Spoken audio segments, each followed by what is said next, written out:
That doesn't discriminate.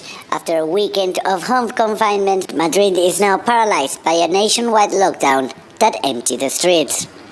Wearing masks and gloves, the few workers who cannot work remotely kept their distance. Anybody they come across is a potential carrier of the virus. What I don't understand is why they order me to lock down at home for the weekend. With my daughter, now I have to go out to work, risking to get infected and then infect my daughter. All shops, bars and restaurants are closed, and pharmacies are taking extra precautions. I'm cleaning the wall to prevent the virus. Cleaning all everything. At supermarkets, the entrance is monitored to ensure social distance and to avoid food shortages. They have to wait. When a group enters, the others need to wait so that they don't infect each other. We had a lot of people coming, more than normal. Most of the shop was emptied. But even business that can open like bakeries are unusually quiet. People are too afraid of getting the virus. It's the first time I go out shopping, and I was concerned because I wanted to be alone. But I see that everybody thought the same. On the streets, police make sure nobody breaks the confinement, but as Spain fights the spread of the virus, experts warn on the potential harm to the country's economy. Thousands of workers are expected to be laid off, and the country's deficit set to increase dramatically. With empty streets and almost all businesses closed, Spain is holding its breath and wondering for how long will this situation continue and how this will impact the economy. But as the number of infections climb, the government has already warned that the lockdown could be extended for more than 15 days. In Madrid, Jaime Velázquez, TRT World. And for those with health conditions, with some health conditions. And if you ask, well, why are we doing this now? Why now? Why not earlier or later? Why bringing this very draconian measure?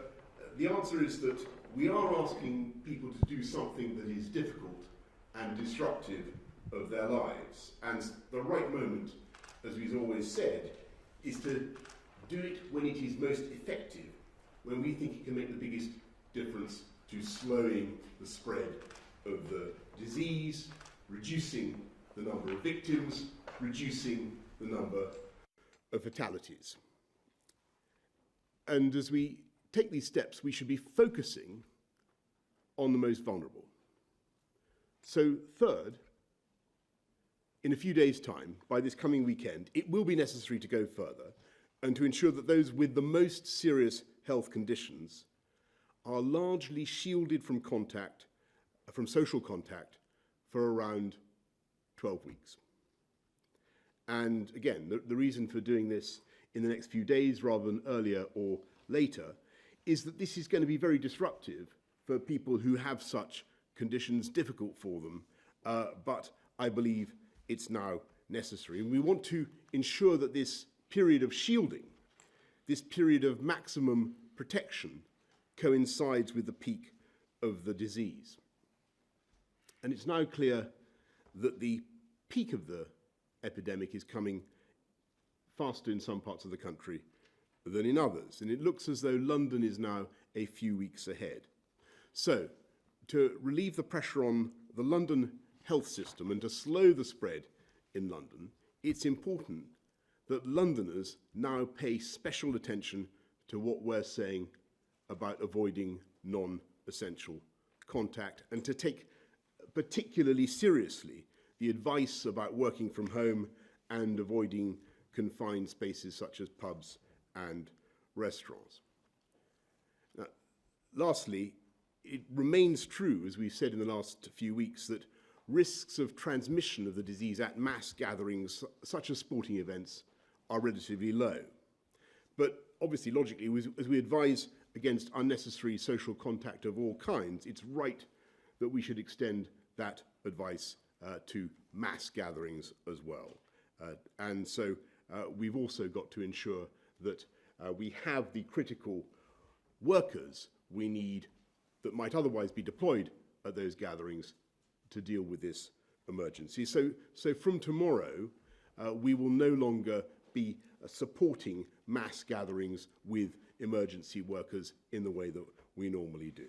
So mass gatherings we're now moving emphatically away from. And I know that many people, including millions of fit and active people over 70, may feel, listening to what I've just said, that there is something excessive about these measures. But I have to say, I believe they are overwhelmingly worth it to slow the spread of the disease, to reduce the peak, to save life, minimize suffering, and to give our NHS the chance to cope. Over the last few days, I've been comparing notes and talking to leaders around the world, and I can tell you that the UK is now leading a growing global campaign amongst all our friends and allies, whether in the G7, the G20, the UN, the IMF, all those bodies in which we play a significant role. We're leading a campaign to fight back against this disease, to keep the economy growing, to make sure that humanity has access to the drugs and the treatments that we all need. And the UK is also at the front of the effort to back our business, to back our economy, to make sure that we get through it. I know that we are today asking a lot of everybody. This is far more now than just washing your hands, though clearly washing your hands remains important. But I can tell you that across this country, people and businesses, in my experience, are responding with amazing energy and creativity to the challenge that we face. And I want to thank everybody for the part that you are playing and that you're going to play. Our Chief Scientific Advisor will now update us on where we are. Over to you, Patrick. Thank you. So we've looked all along at SAGE at measures that can save lives and protect people. The objectives, as I laid out last time, are to really suppress the curve in order to keep it below NHS capacity so that the NHS can cope, and to shield the vulnerable and those most likely to get severe disease so that we protect them across this period. Most people, it's worth reminding us, have a mild disease, but some do not. This is a very fast-moving situation. The latest numbers that we reviewed at SAGE suggest that we're entering a fast growth period or on the cusp of doing so, and London is ahead of other parts of the country. We at the outset laid out a plan and advised that we would implement it, the measures, at the right stage and in the right combination to ensure that we get the biggest impact. Unfortunately, that time is now for many of these measures. What we're doing is implementing them actually at a stage of the epidemic which is a little bit earlier than has been done in some other countries, given where we are in terms of the epidemic now. The measures have two objectives. One is to delay the transmission of this virus across the community, and the second is to keep people safe. The measures, as the Prime Minister has outlined, include whole household isolation. So if one person gets the symptoms of new persistent cough or fever, the whole household stays isolated for 14 days. The reason it's 14 days is the 7 days for the person who's got the infection, the incubation period that others may catch it, and the 7 days after that. We're also recommending increased social distancing. That's the phrase that you hear, which means trying to reduce contact between people, again, to try to delay this transmission. That means where businesses can do it and where individuals can do it, home working is recommended. Unnecessary travel should be reduced and stopped. Avoiding gatherings in crowded places is important, and those gatherings, big or small, are important so that you get the whole thing together. It's not just the size of a gathering, it's actually all gatherings which become important. And reducing social contacts. There are specific measures for the vulnerable groups, the people who are most likely to get serious illness with this infection, and Chris Whitty will say more about that. Those measures would need to go on for 12 weeks or so across this period, maybe a little longer. These measures, like case isolation that we talked about last week, staying at home if you've got the symptoms, these new measures have a big effect. This is not a series of small interventions. You would anticipate that this could have a dramatic effect to reduce the peak and to reduce death rate. They are not easy, but they are important, and they will have the effect if we all do it. This is a matter for us to take accountability, to make sure we help each other, protect ourselves, and protect the NHS. It is also possible, as laid out in the plan, that other measures may be necessary, including at some point, as we've said, it may be necessary to think about things like school closures, but those things, again, need to be done at the right time, in the right way, at the right stage of the outbreak. I'll hand over to Chris. Thank you. I'm just going to add a few comments additionally from a medical point of view, but I'm not going to repeat points that have already been made. And the first thing is to make an obvious point that this is now a very global disease. And the way you deal with global pandemics is different in public terms, health terms, than the way you would deal with a localized outbreak where you're the first country or a very significant region that has got it.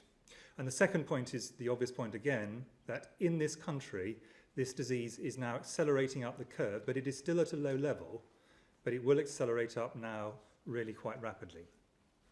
Now, we obviously need to do things that are both effective, and all the measures that are here have been gone over by several large numbers of scientists in different ways, looking at mathematical models, behavioral sciences, many other forms of science to find the things which are the most effective, but they also have to be sustainable, because this is going to go on for some time.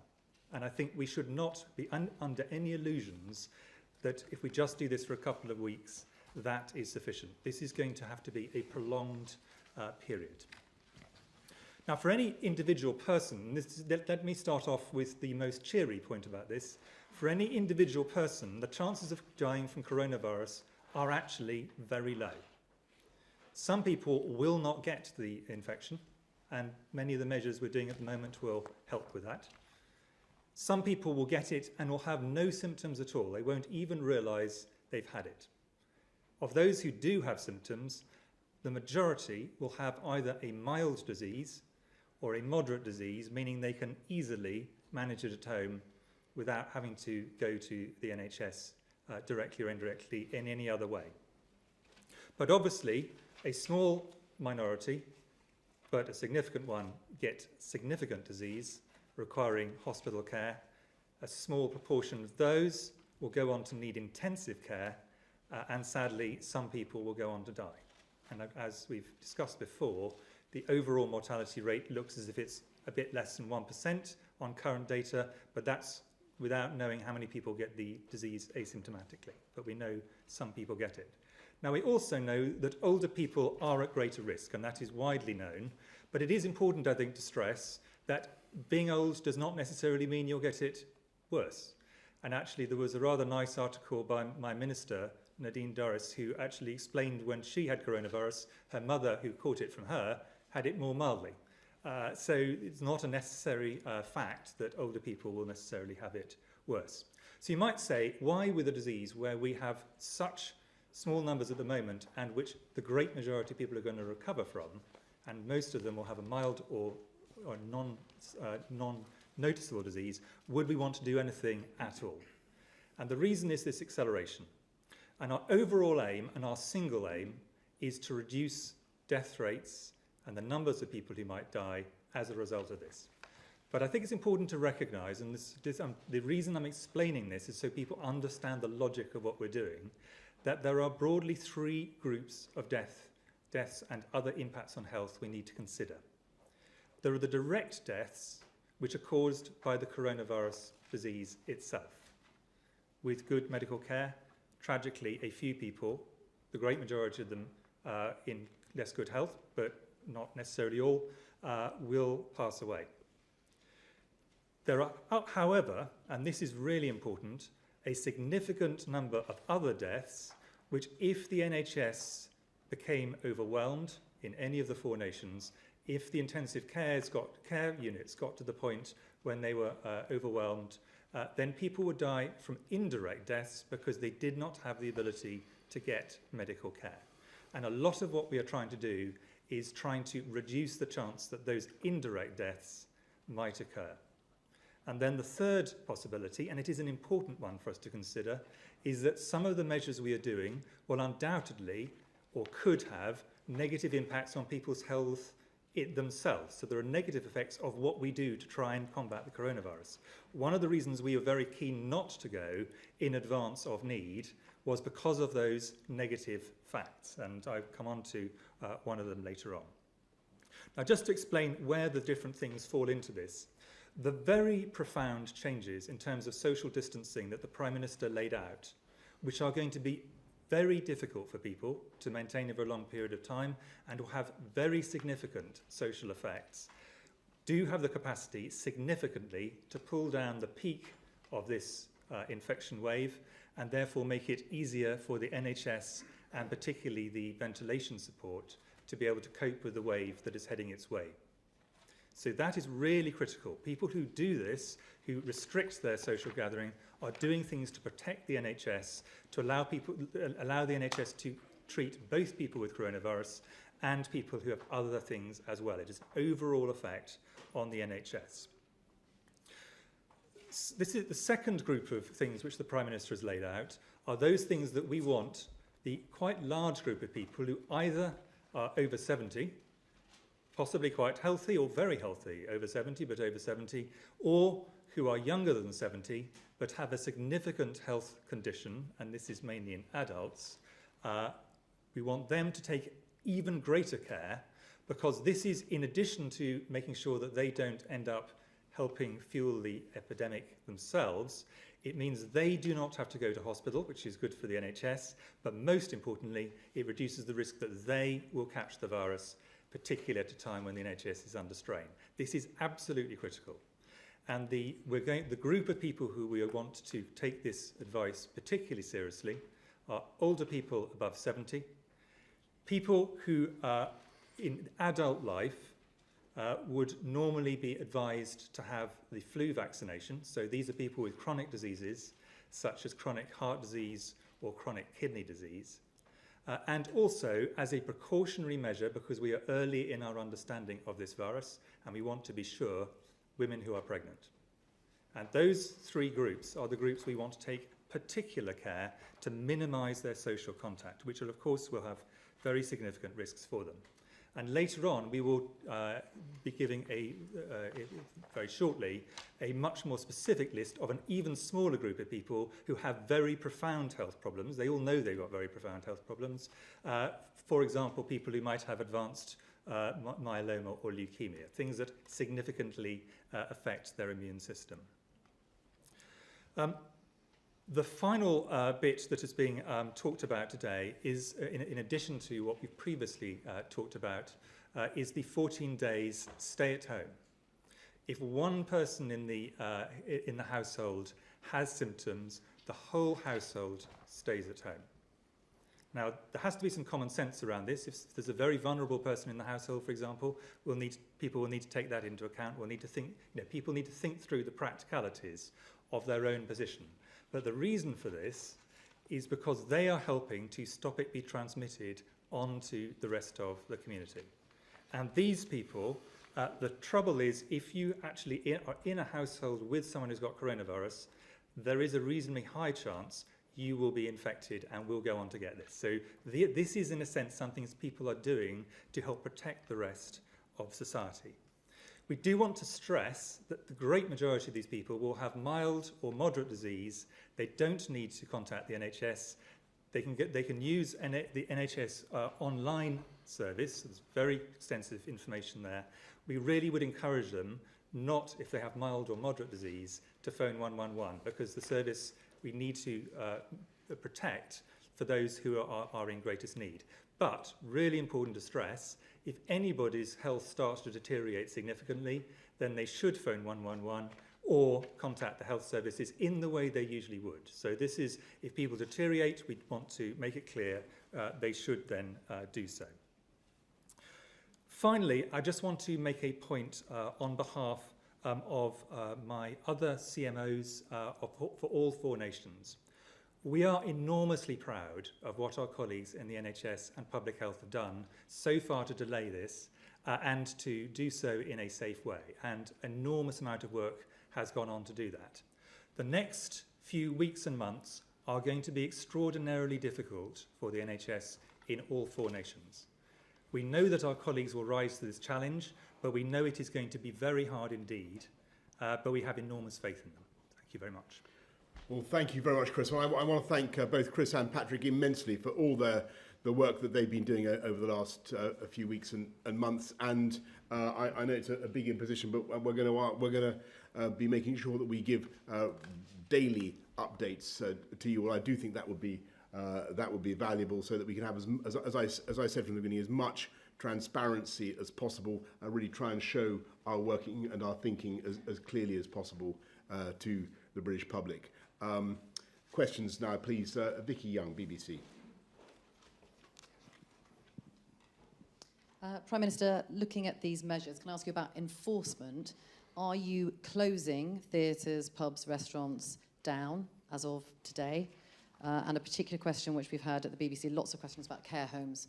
Are you going to stop visitors going into care homes? Lots of people are very concerned about that. And then on a more scientific question about testing, the Director General of the World Health Organization has just said a clear message to countries to test, test, test. You cannot fight a fire blindfolded. Test every suspected case. Lots of people wondering how you can track the pandemic in this country if you don't know who's got it. Yes, thanks, Vicky. Well, absolutely. What we're doing is giving very strong advice that public venues such as theatres, should no longer be visited. Though the proprietors of those venues are taking the logical steps that you'd imagine. You're seeing the change happen already. As for enforcement, we have the powers if necessary.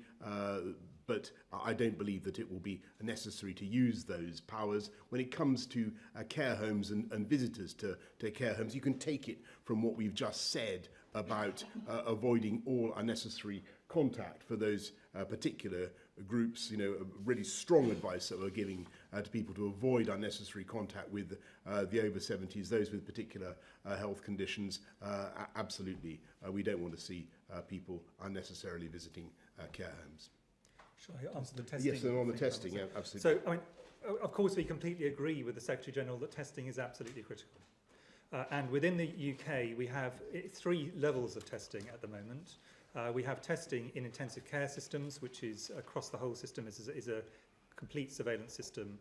We have testing in hospitals for people who've got pneumonia, for people who've got milder disease. And we have the GP network, which is testing in the community. The one thing which we did stop doing was testing based on geography, which was early on, because at this stage geography is much less important in the disease. Now, we do intend to continue to scale up testing, but I think it's important to realise the scale of UK testing, which has been substantial. And just to give just some numbers on that, over 44,000 tests conducted, of which over 42,000 were negative. And we will continue to scale up the testing every single week from here on in. Moving out into the wider community. The test we have at the moment only tests for people who've currently got disease. The thing which would be transformational would be a test to reliably tell us if someone has previously had disease, so we can pick up and find out what proportion of people get this infection without any symptoms. Currently, such a test is not reliable, but it's being developed very rapidly by Public Health England. Thanks. Beth Rigby, Sky News. Beth. Thank you, Prime Minister. This is quite a big step change from where we were even 4 days ago. But in other Western European countries and the US, they're going further still. There's states of emergency, cities enforced lockdown, families being asked to stay at home even if they are not ill, schools closed. Are these the sorts of measures you think the public should expect in the next few days? And if I may, Sir Patrick, a question for you. You talked about London. When do you think London will hit the peak? What's the time frame? And in terms of cases of coronavirus across the country now, last week you said up to 10,000 people. Last Thursday, how many people now do you think are carrying the virus? Thank you. Well, Beth, just on where we are in relation to others, don't forget that other countries are at different stages in their movement up the curve, and we've always made it very clear that the crucial thing is timeliness. Our interventions should be timely to have the maximum effect, and we think this is the right package for this particular moment as we start to move up the curve in the way that we've said, and as we foreshadowed over the last couple of weeks. But when you come to more extreme measures like curfews and so on and so forth that you'll see in some other countries, we're keeping all measures under review, and particularly, obviously, people will be thinking about school closures. There is an argument about school closures. We think at the moment, on balance, it's much better if we can keep schools open for all sorts of reasons. But I appreciate that this is, again, something that we need to keep under review. In answer to the question about where is London on the peak, the important thing is that London is ahead in terms of reaching that inflection point of actually going into a faster growth phase. Clearly, the measures that have been talked about are aimed to completely suppress that, and therefore the peak goes much further out. So this is a sort of slower thing with a reduced number. That's what we're trying to achieve. Numbers, well, the epidemic you'd expect to double every 5 days or so you can work out, there are many more as from last week, and you can do sort of calculations as to how many you think you may have. The absolutely key thing, to reiterate what Chris Whittier said, is testing and ramping up our ability to test. And in that, this ability to test who has had the disease rather than who has just got it now. Both of those things are really important to get a proper handle on this, especially this question of how many people...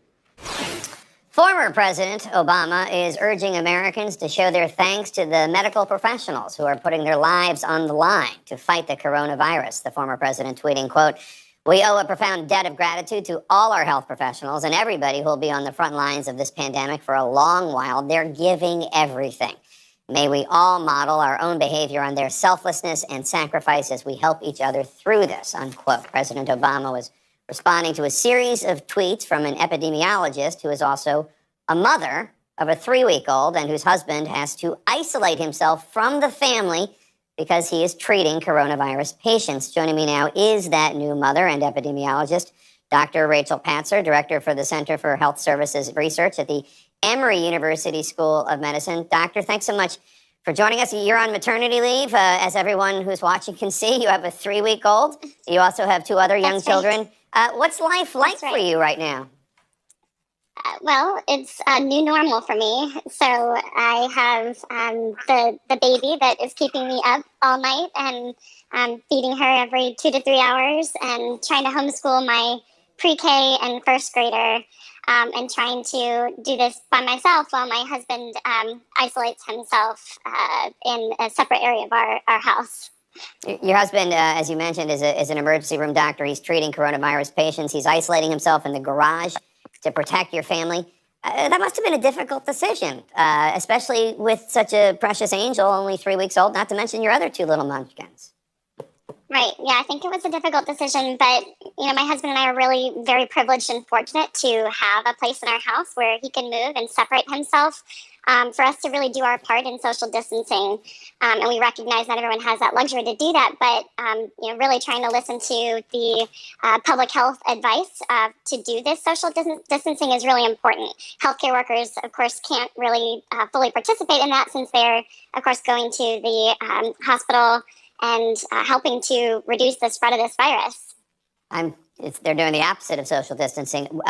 Does he have enough supplies? Does he have enough masks? Does he have enough protective equipment? Yeah, so far, yes. And in terms of supplies, I try to leave him some food at the outside of his door and other supplies that he might need. I don't mean that. He's got his I meant computer. at the ER. I'm sure you're wonderfully taking care of him, but I meant like at work, does he have enough supplies? So at work, so far they do, but I think that they're, I can't speak exactly to what's going on at Emory in particular, but I think that there's a risk that we could have supply issues at some point. So I think it's really important for people to stay home to reduce the spread of this virus. You described it as difficult to see pictures of people not following social distancing recommendations because of what you and your husband and your family are going through. We've seen these horrific, in my view, horrific images of people in spring break in Florida and the beach as if nothing's going on, crowds at Disney World Sunday night, bars and restaurants packed. What's your message to the people who are not listening to the social distancing guidelines? Yeah, I mean, I think this is really tough for me. This isn't, how I imagined my maternity leave, and there are a lot of other people who are also suffering. And I think that, we're all in this together. The message would be we really need to do our part to decrease the impact, flatten the curve and support our healthcare workers. And I think the best way we can really support our healthcare workers and people like my husband who are making these sacrifices is really to listen to public health guidance and to stay home. So, it's great for those that are doing that. And it's harder for someone like me to see those, I've seen pictures of people over the weekend out celebrating in very close quarters is harder for me because of that sacrifice. So I think we don't know how long this outbreak will go on. Healthcare providers and first responders already have a difficult job. I think this outbreak will really test their resilience, and we need to do what we can, given that this could go on for some time, to really do our part to thank our healthcare workers, our first responders, and listen to the public health guidance and stay home if we can. All right. Well, thank you so much, Rachel. We really appreciate it. And please thank your husband for what he does. Sure. Thank you for having me. Have had it and been asymptomatic. That is the biggest unknown worldwide that would completely change all sorts of things if we can get a handle on that number. Thanks. Robert Peston, ITV. A couple of questions. First, your restrictions on freedom of movement, your urge to families and households to isolate, these are voluntary. They obviously carry great force because they're coming from the government. Now, in some countries, they have introduced criminal sanctions if individuals refuse to obey what is effectively a curfew. How likely is it, how prepared are you to introduce criminal sanctions if necessary? And on this issue of testing, one issue that I hear repeatedly from people in the health service is they are deeply uncomfortable about being forced home if they've got a cough, because they'd like to continue to work. Will you, at least for health service workers, move fast to allow health service workers to be tested so that they at least know whether they are a risk to their patients? I'll ask Chris to deal with testing, but on powers, actually, Robert, you may be amazed to know this country government already has tremendous powers in this field under an act of 1984. I think it's open to the Secretary of State for Health to ban handshaking if he wants to. But I think most people would accept that we are a mature and grown up and liberal democracy where people understand very clearly the advice that is being given to them. And I think they also understand that what we're saying obviously helps the NHS and helps them, it helps us all as individuals, but it helps the whole community as well. I think the British public do understand that. In answer to the question on testing, the next level out, once we have the capacity to do this, which is we're really going for very fast, is exactly as you say, that healthcare and indeed other critical workers, that you can actually test them very early on in their illness. if they end up having actually the right symptoms, but in a sense the wrong disease, or a good disease, not coronavirus, then they will be able to go back to work, which is good for the NHS, good for society. If they have got it, at least you know they've got it and they're not going to get it again. And so that for a positive or a negative are there got it, at least you know they've got it and they're not going to get it again. And so that for a positive or a negative are therefore useful for the service. So there's a very strong incentive to get this out as fast as we can practically manage it. Jason Groves, Daily Mail. Thank you, Prime Minister. Jason Groves from the Daily Mail. I mean, you've just announced the most extraordinary measures, saying people shouldn't go to the pub, they shouldn't go to cinemas, they shouldn't go to theatres. What are you going to do to support those businesses which are looking at the next 3 months and thinking, we're going to collapse if this happens? And Sir Patrick, you told us in this room on Thursday, I think we were about 4 weeks behind Italy. We seem to be moving through the gears extremely rapidly now. Were you wrong about where we were on that curve last week? Are we further up it than the scientists thought we were?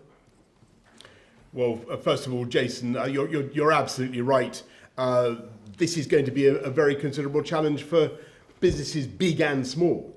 And we're going to make sure that we do everything we can to give them the liquidity that they need, make sure that they have the time to pay, but also make sure in our whole fiscal policy, the way we look at our whole tax and spend system, that we give business the space in which they can come back from this, and I've no doubt at all that we'll be working closely with, as I said earlier on, we'll be working closely with all our partners around the world to coordinate our response.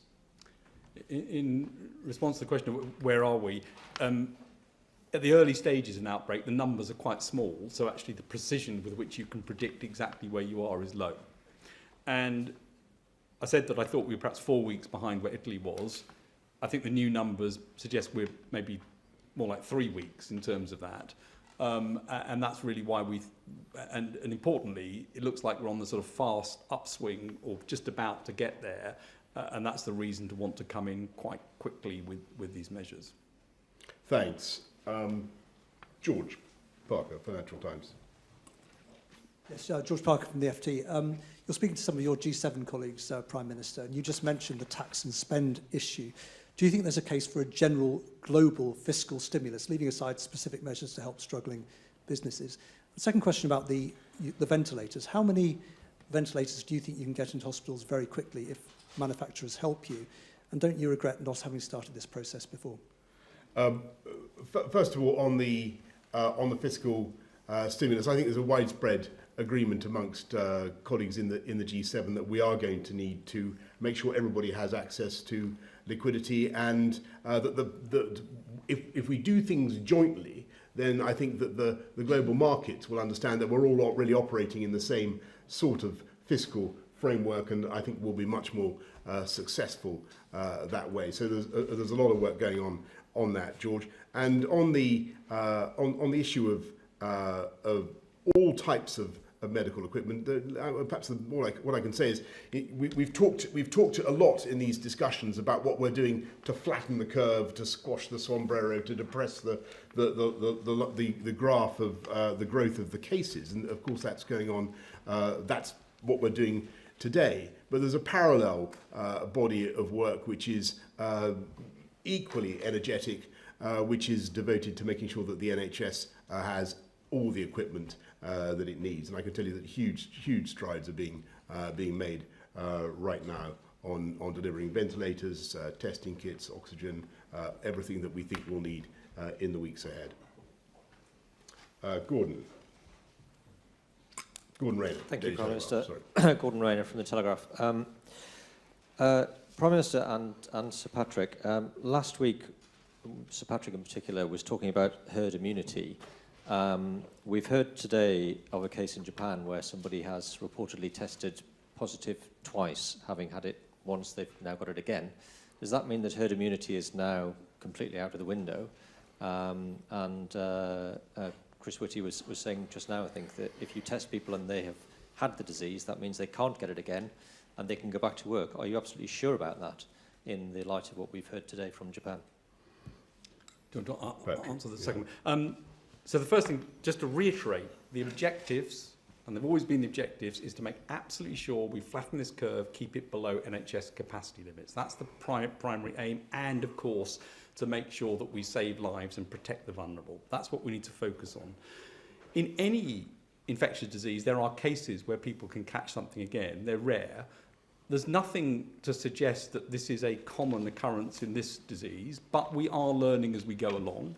But at the moment, there is nothing particular to suggest that, and we already know that there are some people who've had what are called neutralizing antibodies that have actually stopped it, so that it looks like a normal response to an infection, and there will be occasions, very rare, where somebody might get it more than once, as in any disease, any infectious disease. Should I just add to that, Prime Minister? I mean, even in diseases which do not have long-lasting immunity, there's usually a short period of immunity, and that's enough for a season, an epidemic in the initial phases. So I think it's important to differentiate between that and long-lived immunity.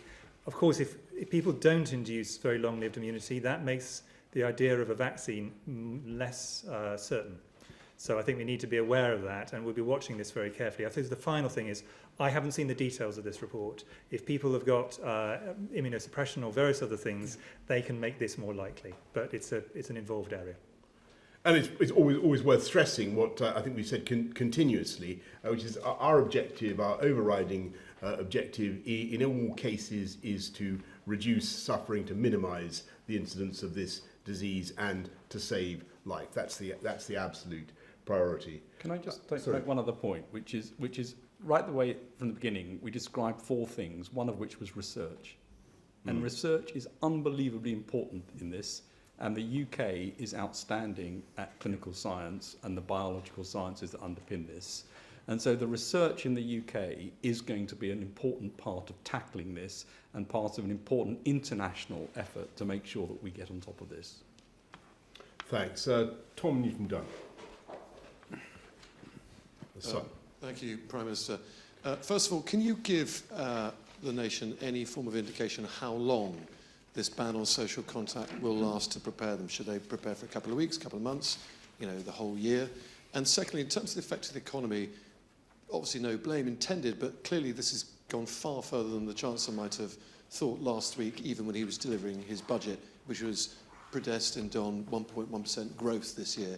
Do you accept now the economy is not going to grow by 1.1%, and the Chancellor is going to have to spend an awful lot more public money propping up businesses?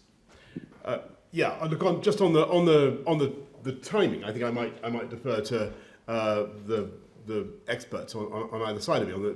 But just on where we are with the economy, look, it's perfectly obvious. Just given the G7 conversation I was having today, everybody sees that this is going to be potentially a severe blow for the economy. Everybody can see the risks that this situation poses, the risk to demand, the risks to supply. But if we get it right, and if we get the right response, and if we work together, then we can ensure that it is a short-term problem, because the fundamentals of the UK economy are very strong. This is unlike 2008. There isn't a systemic problem within the economy. If we can get the disease under control in the way that we're describing, if we can flatten that peak, and it starts eventually to decline and tails off across the world, then there's absolutely no reason why economies worldwide should not come roaring back. So it's a very, very different category of difficulty from 2008. I think people understand that. But on timing, Chris. I mean, we stressed right from the beginning this is going to be a marathon, not a sprint, and I stressed at the beginning of the points I made that sustainability is absolutely critical here. This is not a situation where a couple of weeks and this virus is on the way. Absolutely not. People should be thinking of a minimum of weeks to months, and depending how it goes, it may be longer. So I think it is really important people realise they're in for the long haul on this. But this is really important. If we're to defend the ability of the NHS to treat people, if we're to actually minimise the mortality, we've got to see this as a long game. Victoria McDonald, Channel 4. Can I ask, just a little while ago we were told, last week indeed, that it was 7 days isolation. Was it that the science moved so much or that you made a mistake on that? And also, could you tell me about the advice on pregnant women? Because there have been reports, of course, of babies at the weekend being born and then testing positive, but there have been no reports of in utero transmission. Shall I take the second one and Patrick take the sure, first? Yes. In terms of pregnancy, there are reports of, well, actually in the global literature at this point in time, one person who became severely ill, but we're very, very early in what we know on this. The Royal College of Obstetrics and Gynecology, which is the professional body, review the evidence. It's on their website, and it was before this case was reported, and it makes clear that in the very small number of pregnant women who delivered at or shortly around the time they had this, there were absolutely no complications. But there are two buts to this. For many infectious diseases, there is a small but appreciable additional risk, and we will not know that until a lot more women have had children. We do not know for sure. We can say reliably this is safe or there is some additional risk. And of course, this is a very new virus, so the information we have is relevant to people in the 3rd trimester of pregnancy, but not in the earlier stages of pregnancy. And I'm giving a long answer because this is something people get very concerned about. But there is no evidence from other coronaviruses that makes us feel this is particularly dangerous in the way that, for example, the Zika virus was particularly dangerous to pregnant women. But infections and pregnancy are not a good combination in general, and that is why we've taken the very precautionary measure, whilst we try and find out more, to include pregnant women in the group alongside older women and people who've got pre-existing significant health conditions. We may in retrospect find that was overkill, but we'd rather be more cautionary now rather than the other way. Heather, shall I answer the sorry, second point? Forgive me, yes, of course, the 7 days. First thing, to really reiterate what Chris has just said, this is a brand new disease. We need to learn as we go along, and that will be part of what we do. The 7 days actually isn't a change, so it's a little bit complicated, and I just want to explain it. If you are ill with the symptoms of either new persistent cough or fever, you isolate yourself for 7 days. So if you lived on your own, that's what you would do. That's the advice we gave last week. Now we're saying, if anybody in the family gets it, or anybody in the household gets it, the entire household stays together isolated for 14 days. The reason for that is the other people may pick it up over the 7 days or 5 days period, and then they've got 7 days to have it and get better, or to be asymptomatic but have it for 7 days. So it's 2 different periods, but the principle is the same. When you've got symptoms, you're 7 days. If you got that, it's a difference between individual isolation and household isolation. In fact, Heather Stewart. Heather Stewart from The Guardian. You talked there, Prime Minister, about giving businesses the space to deal with this crisis. I wonder whether you think you might need to take more action to give low-paid households the space to deal with it. You may now have a situation where couples are both having to take 14 days off work. The budget measures relied on statutory sick pay, but that's less than £100 a week. Do you think you'll have to do more? Well, Heather, we certainly will be bringing forward all the measures that we can. I mean, we're lifting the living wage by a huge amount, as you know, and we're making sure that statutory sick pay and benefits are payable as soon as possible. But the general principle that's guiding us, because you're totally right, we're going to have to look after people and help them for a considerable period, is that nobody should be penalised for doing the right thing. So, we hope very much that people listening to this will feel that they can take the measures that we've outlined in the knowledge that they will be protected. So. Dennis Staunton from the Irish Times. Thank you, Prime Minister. The Irish government has introduced more aggressive measures on social distancing, including the closure of schools, but the executive in Northern Ireland is following the same pace as the government in the rest of the United Kingdom. Are you confident that the people in Northern Ireland are being protected from this virus as effectively as their neighbours in the south? I absolutely am, and we had a good discussion just now with Arlene and Michelle, and actually, if you look at what's happening overall, the UK and Ireland are on very much the same path. But perhaps Patrick and Chris, anything you want to say about the schools issue? Any more that needs to be said? No, I think we've covered the schools issue, and I think the key thing is the social distancing actions that we're taking around bars and restaurants and theatres and so on, which is a really important part of this, which is probably more extreme in terms of the action there. The one thing I think it is worth just adding to that is just to reiterate the point that that thankfully this virus seems to spare children relative to other ages. And we are, Dennis, we are in daily contact with our counterparts with the Taoiseach's office and so on to make sure that we're coordinating things as much as we reasonably can. Yes, sir.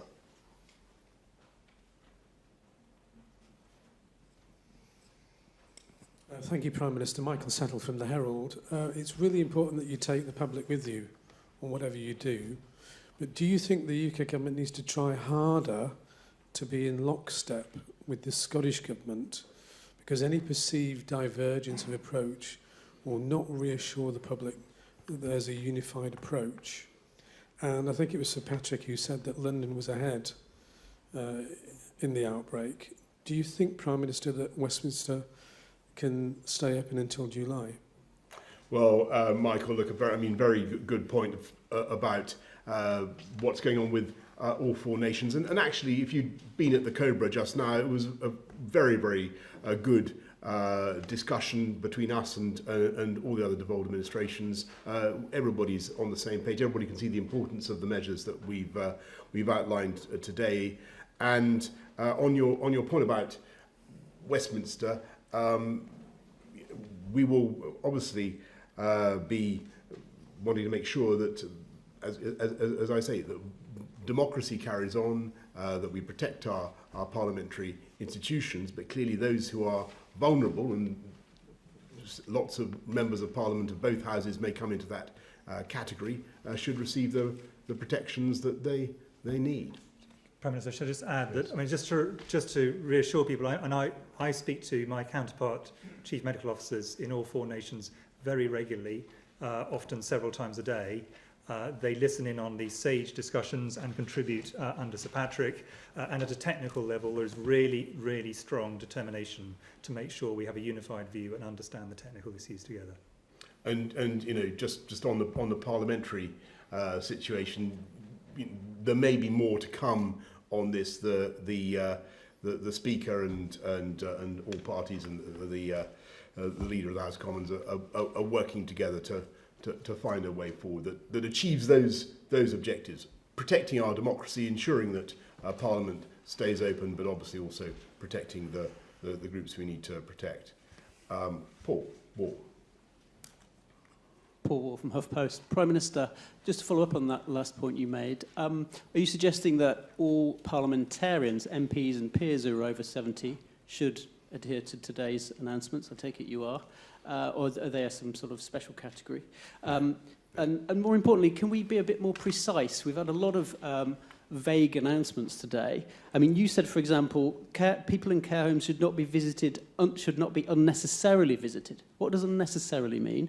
And secondly, the Chief Medical Officer said that it may be weeks to months that this blanket ban on unnecessary travel and non-essential contact lasts. What do we mean by weeks to months, and when will we know when it's over? Will there be an announcement by Public Health England which says you can all go back to work, or what?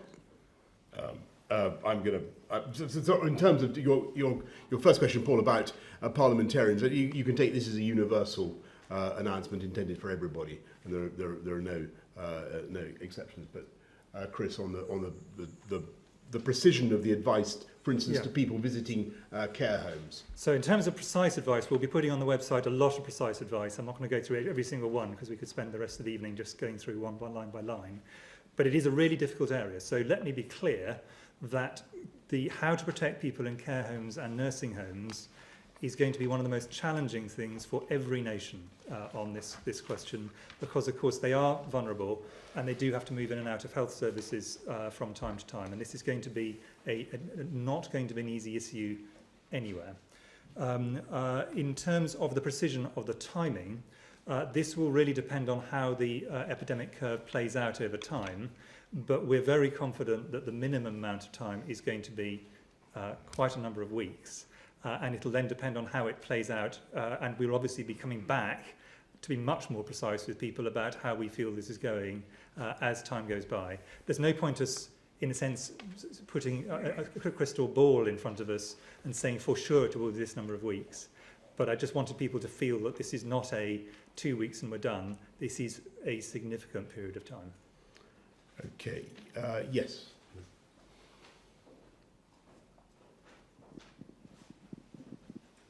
Harriet Line from the Press Association. What are the kinds of underlying health conditions that those people who died after contracting coronavirus had? Chris. Well, in every country, they've tended to be, in a sense, what you'd expect as common significant health conditions, so significant cardiovascular disease, significant respiratory disease, sometimes people who've had significant neurological problems. There are now quite large studies which lay this out in quite granular detail. Obviously, the first experience from China, where the situation is slightly different from the UK in terms of health services and risks. Increasingly, sadly, information from Italy, but our own experience here, looking at those who sadly have died in this country, completely conforms with the international experience. I'm going to wrap it up here, if I may. I know I'm sorry to those of you who haven't been able to get your questions in, but as I've explained, there will be plenty more opportunities in the course of the next few days. Clearly, what we're announcing today is a very substantial change in the way that we want people to live their lives, and I can't remember anything like it in my lifetime. We'll ensure that we give our NHS the space it needs, and we depress the peak, as I say, in the way that our experts have described. And I've absolutely no doubt that we will also be able, in the time that we create, to move a lot further and faster in developing the treatments, the remedies, perhaps even in hopefully the vaccines that will enable us to deal with this new coronavirus. So thank you all very much for your patience. I hope everybody has felt that they understood what we're saying, and I'll see you all tomorrow. Thank you.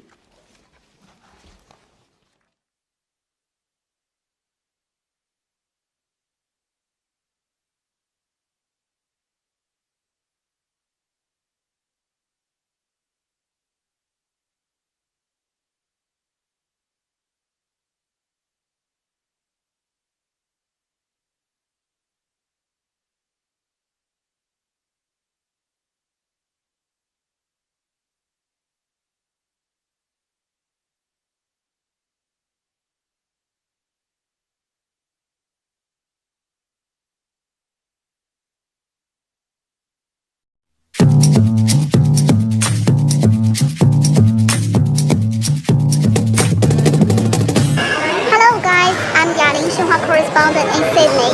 Now I am at the Sydney International Airport. Since today, the Australian government will impose a strict travel policy which requires all travellers back from overseas to have self-isolation for 14 days.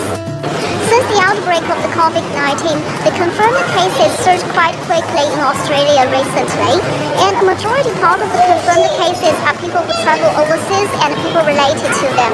Therefore, this policy is to help the government to cope with the current situation. 我觉得挺好的，对，因为国内也是要求这样的嘛，就自觉隔离就行。我们被告知就是14天都不可以外出、上学、去超市各种，我们就会比较自觉的在家隔离。On Monday, the total number of confirmed COVID-19 cases in Australia surged past 300, with the worst affected state of New South Wales posting its biggest daily jump of 37 new cases, taking the state's total to 171. The death toll also rose to 5 after 2 elderly women passed away during the weekend. Besides restriction policies on international travelers, the Australian government also doesn't allow international cruise ships to dock for the following 30 days. So this might be the last one that we can see in the Sydney harbour in the upcoming days. However, despite the ever-tightening border control policy, the federal government still hesitates to announce a blanket closure of schools, even though a handful of students have been tested positive for the virus. It's school over now, and this is a public high school in northern suburb of Sydney. Although the confirmed cases increased quite a lot, the government still didn't announce the closure of school. The parents are very concerned about the health and safety of their kids, while some experts argue that if the schools close, the students will engage in more social activities, which may promote the spread of the virus. And some students might be looked after by their grandparents, who are more vulnerable to the virus. Therefore, most of the schools across the country are still in operation, which makes it a very controversial issue here. Today is quite cold with wind and rain. Actually, as Australia is entering autumn, the authority is very concerned about the upcoming flu season, which might impose further challenge to containment of the epidemic. So we should take every precautionary measures and be more cautious. Before the sun comes out, we need to stay strong.